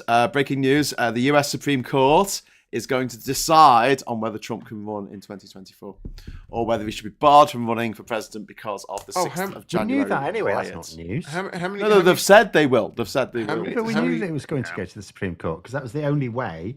Like, inevitably it would. Yeah, but they've said they're going to do it. Don't get too excited about it. Okay. How many states have like barred him already? Two. Colorado and Maine. Okay. Yeah, I won't get too excited about it. No. From Yeah, if you look say, at all the legal constitutional experts, they've said it's not going to get him because he hasn't been charged with anything. So it sort of doesn't apply to him. It only applies to someone who's actually been charged with insurrection. But the people who he told to go to the Capitol have been charged with the thing is, I know people have sort of pointed out the relevant part of the Constitution, which it says something about giving, I don't know, what was the word used? Not succor, but, even facilitating it in some way. Yeah. But are you saying he has to be charged with that as well? Yeah. I thought that it said something about giving succor to people, and they have been charged with insurrection, and I think that they did that on purpose to make sure that if this ever did come to it, you could say, no, these people engaged in insurrection, and it was your fault. Either way, it's one of those things. We're probably just going to have Trump campaigning for his the problem is as soon as he's charged with anything, that is basically him becoming a martyr, and that will be basically fuel to the fire. Yeah. Michael in the chat, says the 14th Amendment doesn't specify a charge. And that's what I said. But again, I can't read, I'm not a constitutional expert in any country, certainly not America, so who knows? Right. And they tend to have a habit of making, if you have a political judiciary, they'll just make it up anyway. Also, Tim has pointed out pubs are really struggling. Coffee brings in an extra bit of revenue, mostly during the day. Yes, you're absolutely right, Tim. I was just being a little bit facetious. I have drank coffee in a pub. Not a latte, though. Just the filter coffee. I've just seen Boris Johnson's still proving himself to be a bit of a buy for the Daily Mail, isn't he? Have you seen his article today? No. So Boris Johnson is hilarious. This is what GB News have got in store for them, although they might not mind. So Daily Mail's struggling. They're struggling for money. So they pay Boris Johnson £1 million to write one article a week. Do you remember his first one? It was about a diet drug. Well, it was a diabetes drug used as a diet drug. So I thought, that's a great one. His one tonight, his headline, Boris Johnson, why can't every freeborn Briton burn his Christmas tree on 12th night in his own hearth? What? That is What the compelling fuck? journalism. What? They're paying him £1 million to What? write one I mean- article a week. Why? Because most people don't have a real open fire anymore. I've not. Again, it's another one where I've not read the article yet. But you just look at this. Oh and you think, my this is God. cutting edge politics. Yeah. He was. What did they used the word erudite about him when Yeah. they were presenting him. I suppose, is this a Clean Air Act thing? Is there a Clean Air Act that you can't burn your Christmas tree? And he's Well, raging against this. no, of course you can burn trees. Well, No, yeah. you can't. That's... No, you can't. Oh, Wayne, can you not burn a tree? You can No. get. You No. can get incinerators. What if you Right, just... I'm right. Okay, I'm telling you now. If you have a bonfire in your own back garden Yeah. without permission, you're getting fucking turned over. So why are B&Q selling people things specifically for burning garden waste? Yeah. Because anything that is to do with garden waste has to be done in a what do you call it? An incinerator. An incinerator. Chimney. We've got a chimney in our back garden that was left Yeah. by the people who used to own the Yeah. house. It's all rusty, But but, you- we you- use it. But you can't just have an open fire in the back garden. It's Yeah, illegal. no, we're not talking about having an open fire. We're talking about someone who has a fireplace. My old parents' house in Liverpool has a real fireplace, and on 12th night we did actually burn the Christmas tree, which is loads of fun because oh my god, those fuckers burn! Wow, they burn! Yeah, and they stink as well. Because Oh no, they smell great. I don't think. Oh, this is ridiculous. This is my little That was fucking so hill. visceral. This is my hill that I'm gonna die on, right? So I live in a masonette, and my neighbour had like a barrel, and he was burning shit in his barrel. Yeah. And it was just basically Oh. just coming up into my house. I was like, right, let me fucking Google the fucking restrictions on this shit. I was like, oh, you can't do that. Oh, right. And then went bang, full Karen. I said, Well, I mean, I think it's different when you're all living on top of each other, like in a suburb of London, wherever you live. But like up here in the north, no one gives a fuck. Like I'm surrounded by farms here. Our next door neighbour's got llamas and wallabies. mm-hmm. Wow. No one cares. You can do what you like. You can have a llama as a pet. Anyway, I'm going to go. All right. Cheers, Ollie. So, yep. Thanks very much. Happy New Year. See you Ollie, later. Ollie, you later. Happy New Year, mate. Happy New Yep, Year. same to you. Emma Price, thank you for the £5 super chat there. I disagree with Ollie. Oh, Ollie's gone now, so he doesn't care. It's Emma, sorry. I think they might not. They might. It's not that in their interest. They just don't want a diva, I guess. And then Brad, thank you very much for the super chat. What's the betting? Half the Mail and GB News staff have to go on maternity leave, if you know what I mean. Oh, no, Brad. That's a horrible thing to curse anyone with. Yeah. Well, actually, Boris Johnson's agreeing with Wayne here because apparently this entire article, as far as I can tell, is whining about the fact that if you try burning wood that hasn't been properly dried out, you can get £1,000 fine. Yep. And he's referring to some Norwegian saying, "Oh yeah, if you burn Christmas trees, there's shitloads of toxic chemicals come out of that, mate." So I'm not reading the whole article. It's actually quite a long article, but they've paid him £1 million, and he's writing about why we can't burn a Christmas tree. Yeah. Right. He saw them coming, didn't he? This is a curse and a blessing right now, because you're basically putting me in with Boris Johnson. Well, no, because he's moaning about it. He's moaning about it. You're saying it's fair enough because people don't want the smell of the burning coming into the house, which is fair enough. We do. Can I just state as well? We do have neighbours, and we do let them know if we're going to have a fire in the back garden. I'm asking them if it's okay. Oh, listen I to feel this. like Listen I feel to, like oh, sorry. with- I've got to read this out. Go on. It's written, when I was a nipper, we had no central heating in our Somerset house or any mains electricity. Oh, fuck off. Fuck Oh, off. fuck off. We just must be burnt talking poor about people Wendy to keep House. warm. He's Oh. talking about his Wendy house, isn't he? When I was a nipper, is he trying to write a song? I did just, yeah, this is the guy who went to Eton, I one of the most was a nipper. expensive schools in the world. Well, exclusive in this country, certainly. Oh that's my embarrassing. God. That's fucking embarrassing. This is our ex-prime minister, people. Jesus. Racist Oh. and best. As long as you're not burning your old sofa, you should be So, okay, says Wes. Yeah, He's the right. conclusion appears to be here. He's written his last words of wisdom. But provided you do not live in an area vulnerable to poor air quality, it is not yet illegal to burn your own Christmas tree or any other logs you choose in your own home.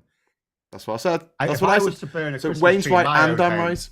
there is a law against that because we ain't got a fireplace. Yeah. I feel like The only you know person who's how wrong is Boris Johnson. like you know how Halloween, well not Halloween, like bonfire night, everybody goes down to like the local thing and then you all watch fireworks and stuff. Like, couldn't there be something that's similar to that where everybody just takes their old Christmas tree, throws it on the thing, and it's like, yeah, that's my Christmas tree. Well, Off it goes. apparently dangerous chemicals, Aid. Dangerous chemicals. Yeah, but if you all stand back, it's no. Is that... Well, let me Still give goes you up an in the air. example. There's in front of me right now, like just there, right? Yeah. That's my neighbour's back garden. Mm. If they sit there and set off a firework, that rocket will blow here. Yeah. Yeah. Right? No. No. I'm not saying like do it in your garden. I'm saying like, isn't there like a communal garden down the road, like or a Makes field sense. Yeah. where everyone goes Yeah, together everyone and have a big The thing is, thing. burning have of to do the. it. That's a great They have idea. to do it at the Yeah. same time. I'm going to go to Yeah, the 12th night. No. When I go to the tip, I see people taking their Christmas trees to the tip in April. Really? Oh yeah, there's some lazy bastards around here. Yeah. Yeah, you do see Christmas trees out and about. Well, actually, here's a fun fact. So when I lived in Oval Park in North Liverpool, we had no heating. And it wasn't when I was a wee nipper. This was in the 2000s. And basically, we would drive up and down the old dock road looking for pallets to burn. And also, which full of chemicals, by the way. And also, this time of year was great because we'll go out in my little hatchback Fiesta and go and pick up Christmas trees that people just left at the side of the road and take them home. I think with it us so should we be can burn them. like, I think it should Keep be us like a warm all the way through British February. a British bantery sort of prank where like you can plant your dead Christmas tree in like a neighbour's garden. And then if you wake up in the morning and then you see like somebody's planted a dead Christmas tree, you have like you've got no recourse. You just go, shit, somebody got me. Do you know what I mean? Like it's like a prank. Right. I feel like that'd be a fun Yeah. Aid, to your point, right? My neighbour at the back there. Yeah. That I've been here 20 years. There's a fucking palm tree in Essex. We got a palm tree next door. I love it. Midlands. Disgusting. I love it. It's Palm so, trees coming over here, taking our jobs. it's claiming so our doll. aspirational. It's like, yeah. And palm that trees now. that cunt has been shedding its shit on my fucking kid's trampoline. Yeah. Like the last. Oh, it's 10 not years. supposed to do It's like that. it's the most unhappy palm tree ever. Like Yeah, it's like, not supposed to be in England, like, deciduous. maybe global warming will kick in a minute. Walter's put in the chat quite sensibly, chimney fires are the reason you can't burn Christmas trees in your hearth. That is actually very true. You get a build up of soot throughout the year, and then you have a Christmas tree fire. You get massive flames off it, and it can set your chimney on fire. Yeah, that only but happened just, once like, at our put it, house. like in the middle of a field, man. Like the whole community comes together. You sling your won't. tree on the Right, thing. right. I'm liking your idea. How about we also put a Tory on the top of it as well? I'm going to say your Love it. community aid sounds very regimented. Like nowhere else in the country would do this. I'm gonna pull rank on that. Right. You can't if you've got a chimney liner or a flue liner, it don't really matter what you set fire in your house. Okay, yeah, that's true. Yeah, But our chimney in Liverpool wasn't lined.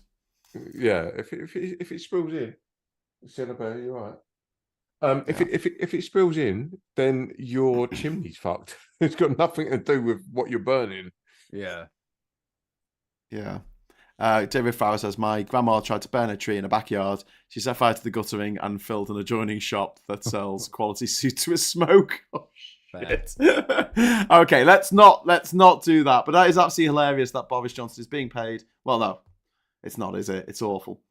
Being paid £1 million. Well, it's the Daily Mail paying him. £1 million. 2 seconds, I'll be back.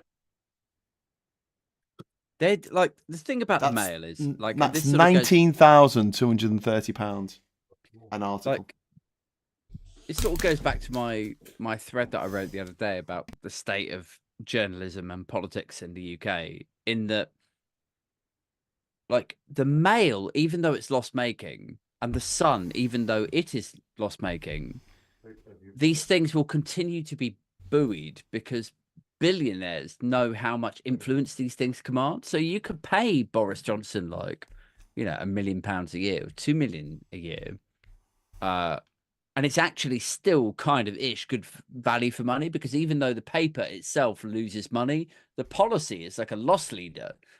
The policy that you're pushing from the editorial on the front page every day, going like, we should slash inheritance tax, we should do this, we should stop the boats. All of that stuff is just feeding into the agenda of people who really want those policies over the line. He's trying to say that it's a bit of a problem. We've got a law that says you can't burn Christmas trees.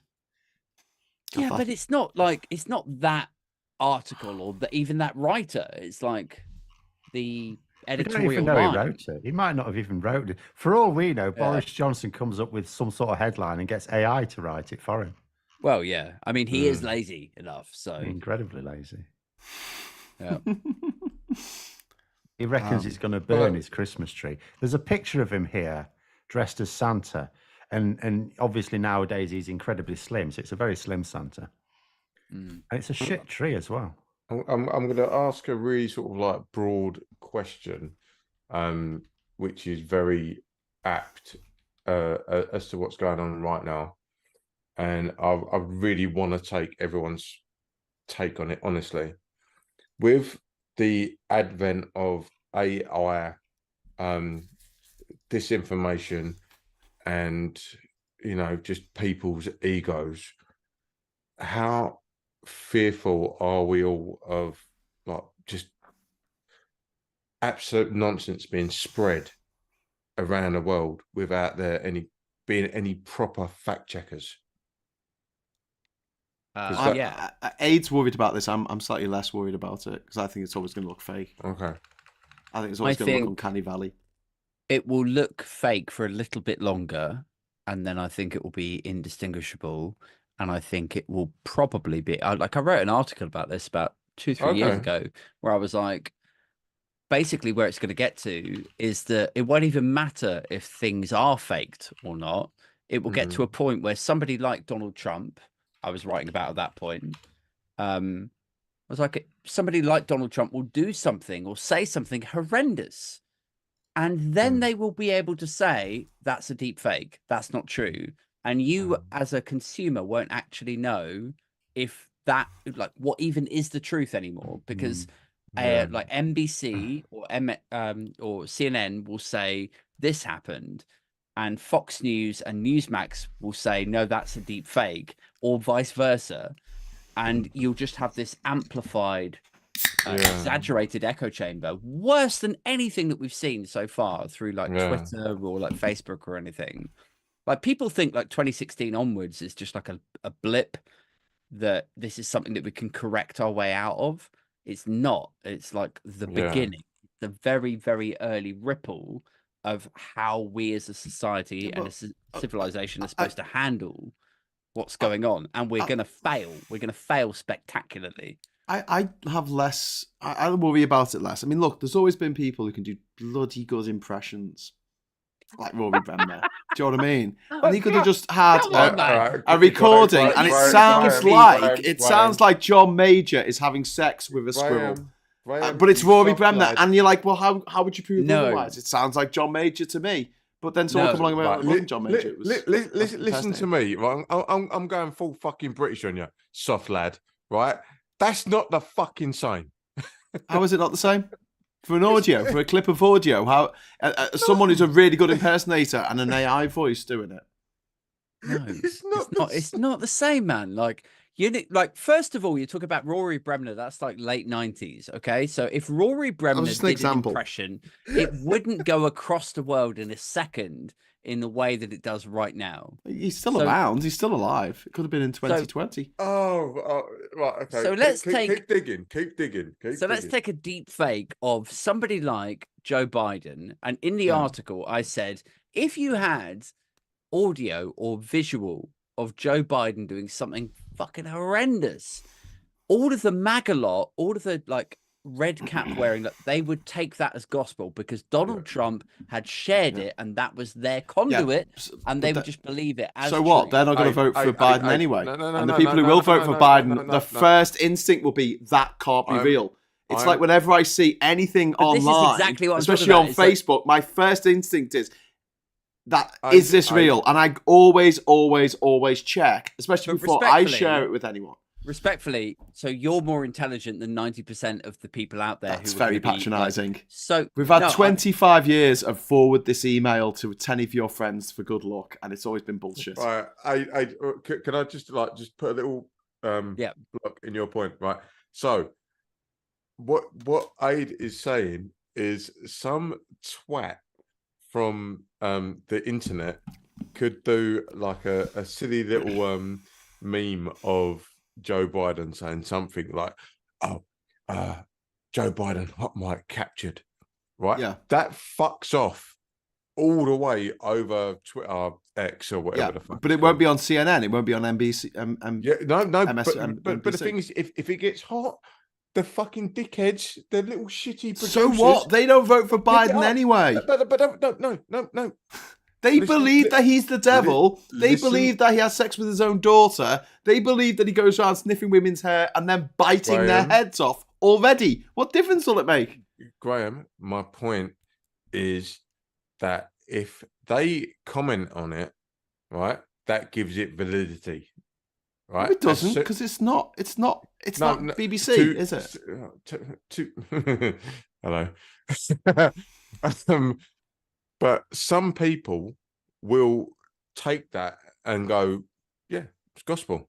It's gospel. Yes, idiots, morons. They're still there, and they will believe anything that they want to believe. And anyway, that already exists. They will not give the same level of attention to the retraction when they get found out.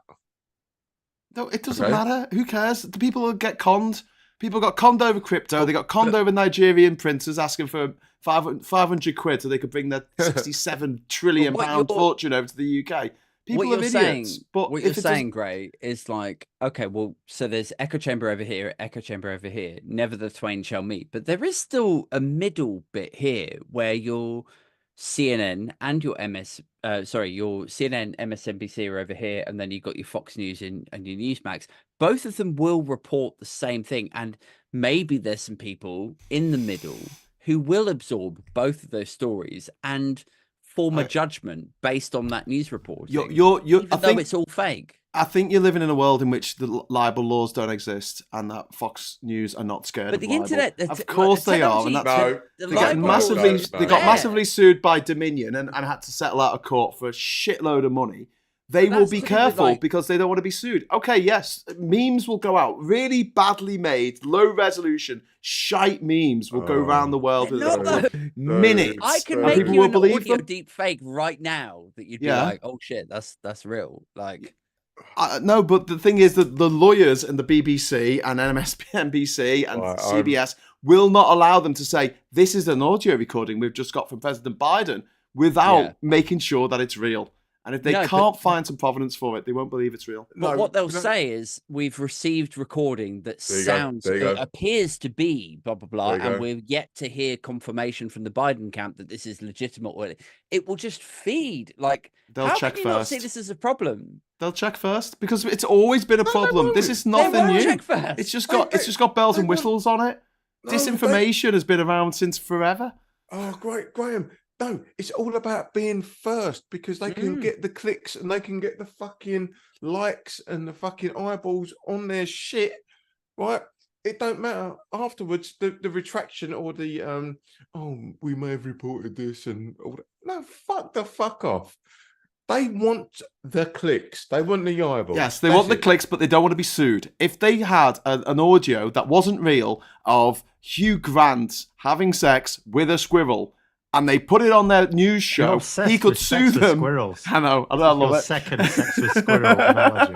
I'm trying to think of something outrageous that finally. he could do. Finally, we get onto squirrel fight. I was waiting going for this to the say whole Hugh time. Grant. My point is, Hugh Grant could sue them, or Sue Grant could hew them to the moon and back. So, Carstan in the chat with 10 Swiss francs, can Phil please bring his thoughts about schools and critical thinking into this? Phil, what do you think? Well, my thoughts on this whole harangue for anything else is I don't know how much trouble we're in with AI and in what time frame. What I would say is it seems to me foolish to just assume it'll be all right. You can't wait until it's a problem. You have to be proactive with something like this. But in terms of He's schools so and bad. critical thinking, yes, if we could actually teach critical thinking skills and get people to like realize that not everything that seems credible it really is, that would help. But even people with critical thinking skills can be. I've been fooled so many times, it's ridiculous.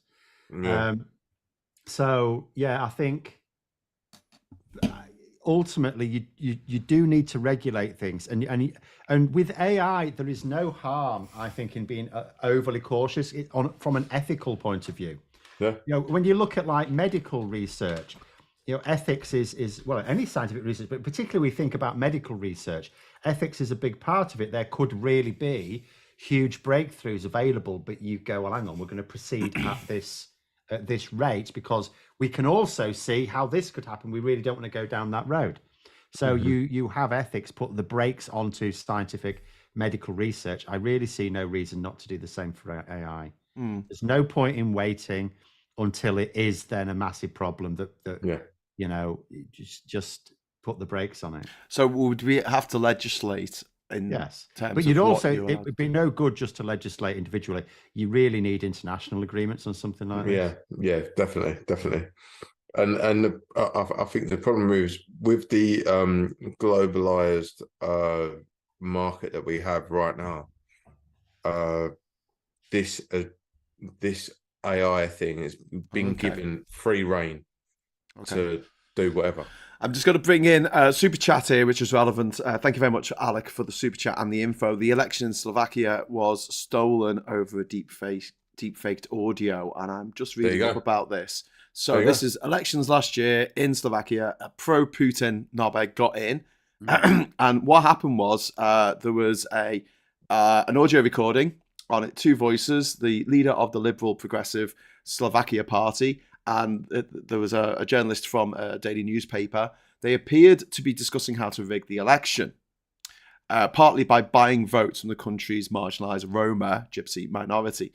They immediately denounced the audio as fake, but and the audio the fact-checking department and news agency AFP said the audio showed signs of being manipulated using AI, which is what I keep saying. Like I don't believe that it'll ever get to a point where the fact checkers are fooled. You know, where people are that fooled.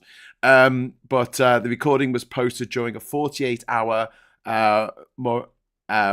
moratorium ahead of the polls opening, during which media outlets and politicians are supposed to stay silent. That meant under Slovakia's election rules, the post was difficult to widely debunk.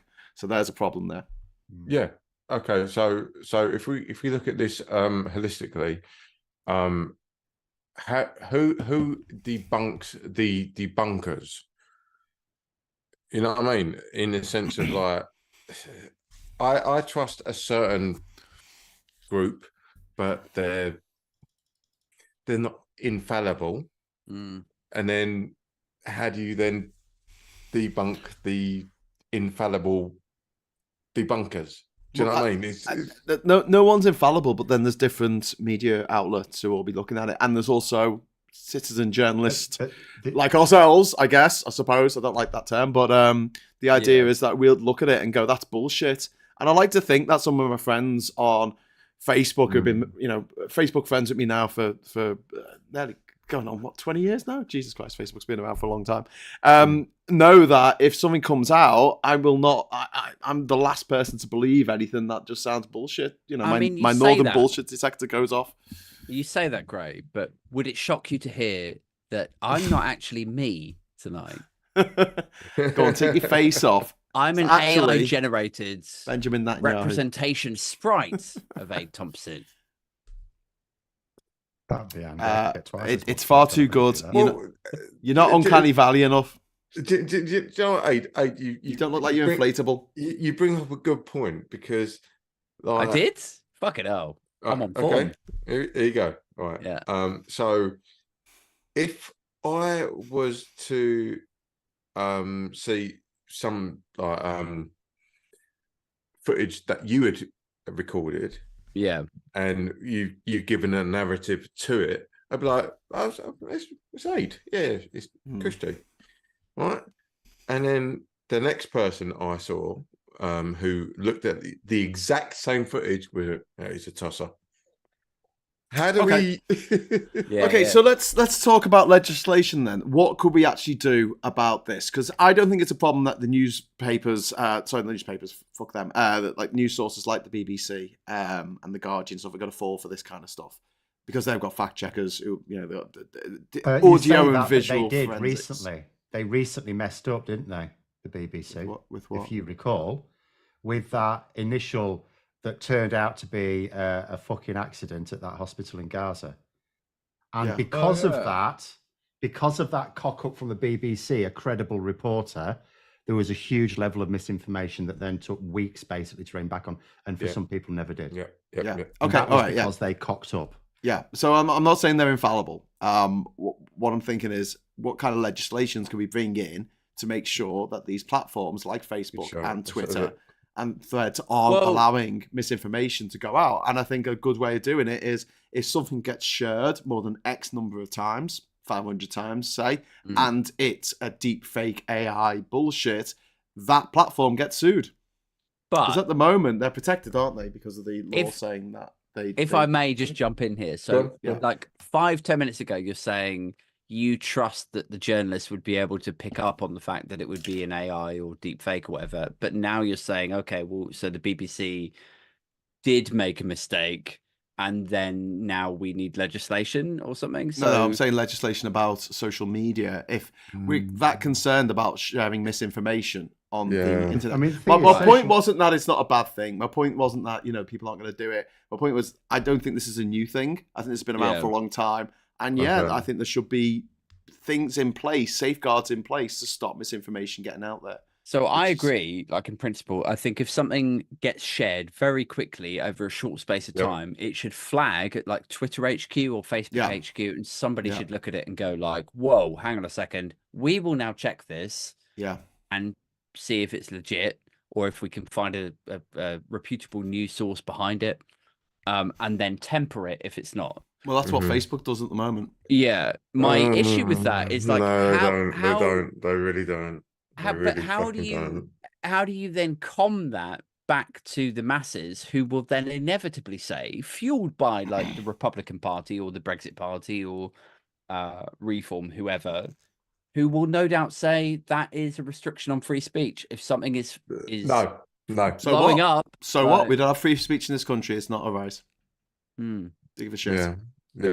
Free speech is something that stops the government in America from impinging on something that you want to say. It's nothing to do with private companies. It's nothing to do with digital platforms. It's nothing to do with the pub that you go. You can't say, I need to come in this pub and read this big spiel about how much of a knobhead the landlord is because it's a public space and I deserve to be... No, it's not. It's a private space. And there's also rules about standing in the middle of the town square and shouting a load of bollocks. Disturbing the peace. There's laws against it. The whole thing about free speech is a complete fucking misnomer because it's a fucking nonsense. The whole thing, especially America with free speech, that's federal government. You can say the fuck what you like. It don't matter until the federal government come fucking stepping on your toes. That's the problem. Yeah. So this, oh yeah, we're First Amendment. Shut the fuck up, you absolute cunt. Just to say, Rachel Harris, thank you very much for the super chat. Don't worry, if AI becomes a problem, I'll switch the internet off. Get your landlines ready. I don't think Rachel means her internet. I just mean the internet will be turned off. That's it. You've had your fun. You've had 25 years of this shit. By the way, I've got my Nokia 3310 right there. Yeah, just in case. Just in case. Yeah. You'll start texting again. So we're going to wrap up in about 10 minutes' time. And just before we go, I'd like to just ask you to think about what was your sort of news story of the week. There's a lot of stuff that we haven't covered. There was the flame war between Sean... what's his name? Bailey, that's it. Bailey. Sean Bailey and Carol Vorderman. There was also the fact that James Cleverly, or Jimmy Dimley, as we like to call him, didn't apologise at all for saying that he basically likes to drug his wife with rape drugs. It was a joke, you see. Yeah, Bance. Did you see the funny joke? Epic Bance, bro. This is the Home Secretary presiding over a country where the number of spiking cases has increased 5-fold over the last 5 years. You know what the House of Commons. So the House of Commons needs is a punch in the face bar. Yes. You know What, what I mean? like a space bar? Chat shit, get banged. So every time I press my space bar on my keyboard, a Tory member of Parliament gets punched in the face. Yep. Yeah, Can I'm you with set this that up way. for me? Like, I feel like there's a quality control to, like, if you say something dumb and a bit offensive, like there's a thing to that, isn't it? It's like then you learned. Yeah. Have you ever lived in my fucking world? Fuck off, cunt. Bang. Right. Anyway, moving on. Hey, so what was your story of the week? What story sort of piqued your interest? So I did my podcast earlier, sort of on Bill Clinton being named in the Epstein And Trump. That's tasty. That's Yeah. fucking tasty. And like I keep sort of talking about this on Twitter and TikTok and stuff, but I'm like, if Bill Clinton gets named after having denied the whole time that he's ever set foot on that island, and there's testimonials backed up by other testimonials that say As he said that he he's hasn't, there. has he said that he was never there? Yeah, he said he's never been on the island. Yeah. Oh, for fuck's sake. And now there's testimonials saying, like, not only has he like flown on the Lolita Express many, many, many times, but there's another testimonial that says that this high-powered lawyer was like sucked off on the plane, and it's the same plane that he's been on. And Is that like, Alan Dershowitz? It's so dark. Yeah, it's like it's not good, man. It's not good. But it was like it's juicy. It's juicy. There's news. more stuff to come, though. Apparently, this is just the tip Yeah, of the no, iceberg. There's still Yeah. hundreds and hundreds of papers to come. It's juicy, nice stuff on that front, but it's really bad in the sense of Oh, it's horrible. It's absolutely horrible what those men did. Yeah. And women. I mean, Janae Yeah. Maxwell did it as well. Yeah. To vulnerable young women. Mhm. Fuckers, all of them. And this is the thing that I think is the difference between the sort of the Trumpers and like the normal people.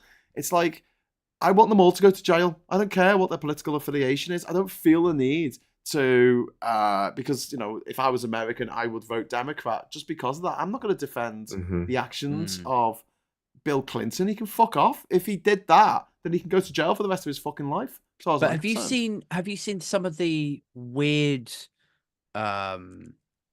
I can't think of what the adjective is now, but like where they go, I don't really care about what happened to some white girls on Lolita Island or whatever. I care about the girls who were groomed by Muslims in blah blah blah. Oh, right, in right. the UK. No. And I'm just like, oh well, you don't care about anything, Okay. really. Yeah. They're like the people who say that we should take care of our own and then just Yeah. step over homeless people on the way to That Wetherspoons. shit that shit fucking carries no fucking favours with me. It's so weird, isn't It's- it? It's it- just like, I don't care what a billionaire did to a Aussie girl at this place. It's just like, It's because they don't Well, care about then- any of them. They just Yeah. in No. that particular case, what they care about is attacking Muslims. yeah. Is what they care about. I didn't know anything that about that until you've just said that. Mm. For me, if you're going to use that sort of language, you're a fucking cunt. Yeah. Just no Okay, more. So Phil, what was your story of the week? What was your story that sort of piqued your interest? Ironically, it was the Reform UK thing, because they're going to go for it in Wellingborough with Ben Habib. So that was because that Labour were already very, very likely to take Wellingborough in the by-election. Ben Habib, was he a Tory at one stage? I'm not sure. He's certainly been out of the Tories for a very, very long time. Okay. You know, it's like UKIP, Brexit Party, and so on. He was an MEP for the Brexit Party. So within that movement, he's a big name. So they're really going for it. And you know, this is possibly because they haven't really done very well in by-elections, and they really should, because they're a protest party. By-elections, like the reason why by-election turnout is very low is because what most people want to do in an election is vote for the government, and you can't do that in a by-election. So what they're, you know, so you've got an increased proportion of protest voters at a by-election.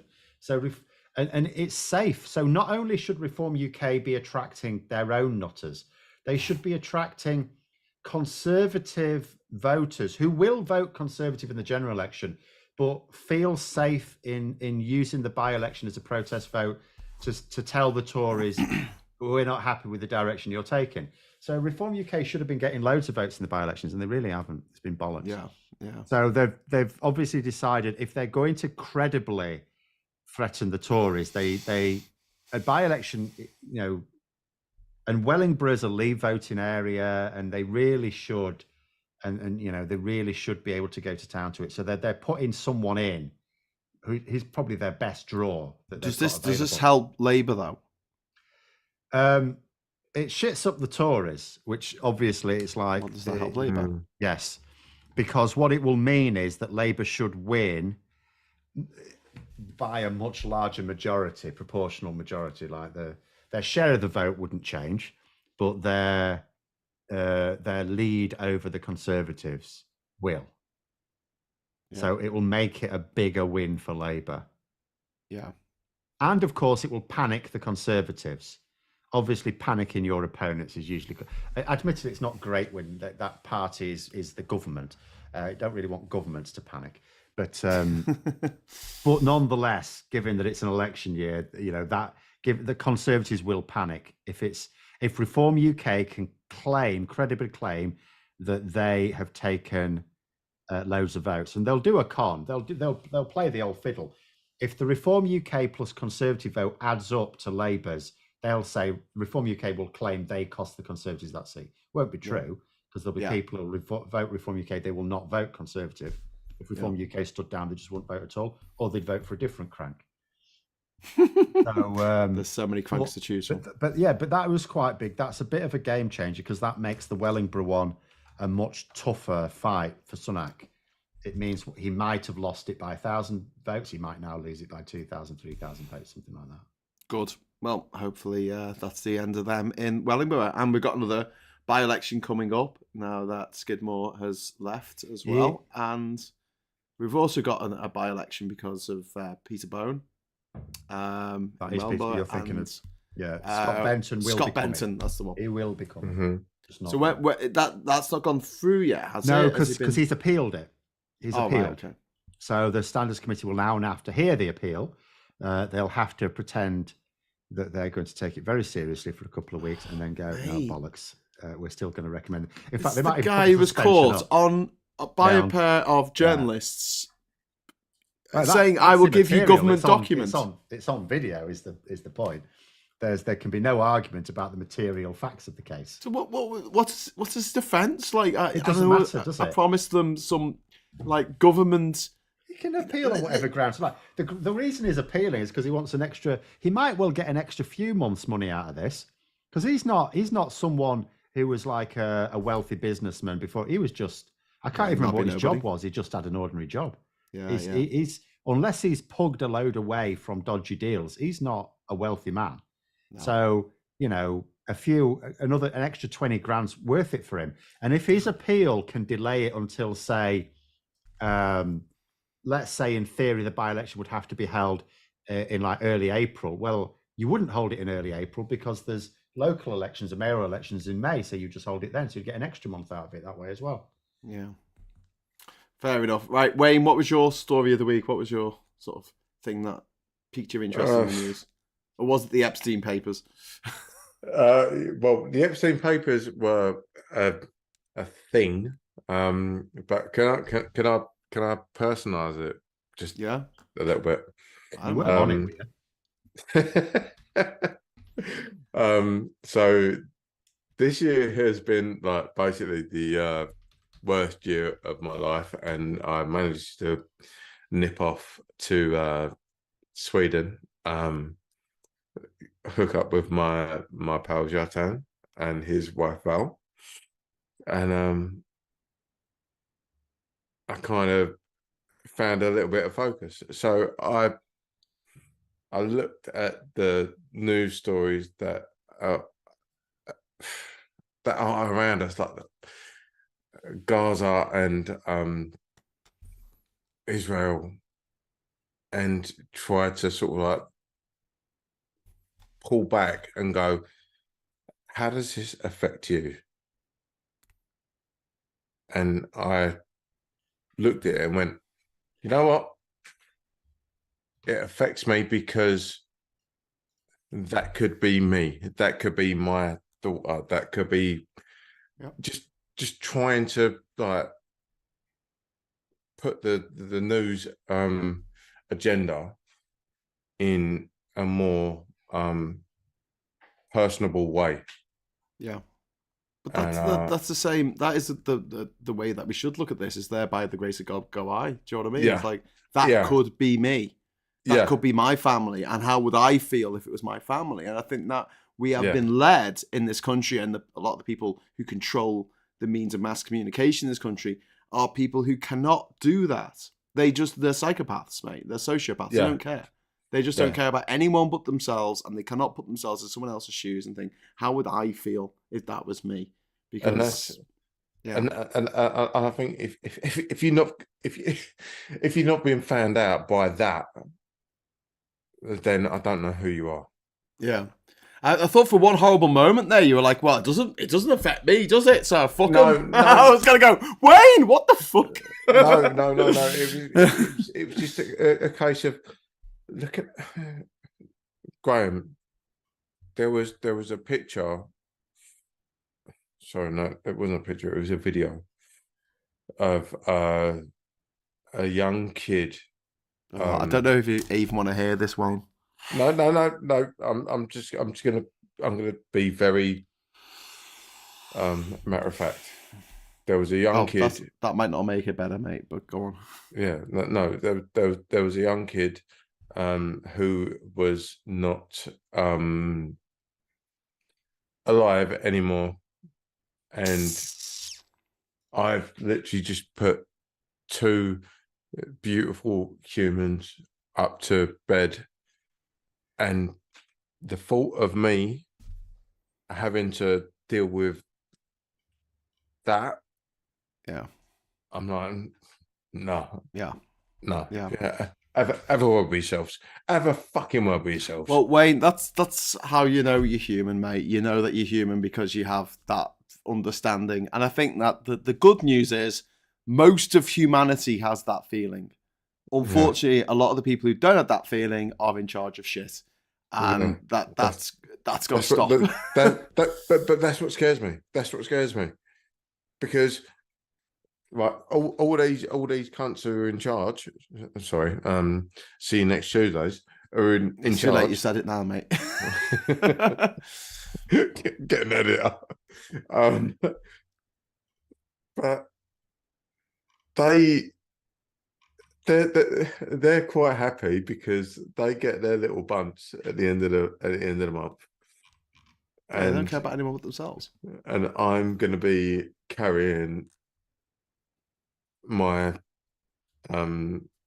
progeny in a plastic bag. Yeah. You're all pricks. So if you want to tell me how to live my life when you're all right with that, no. There's a great quote here that's just come in on the chat from Grant. He says, "Our revenge will be the laughter of our children." From Bobby Sands MP. That's a good line.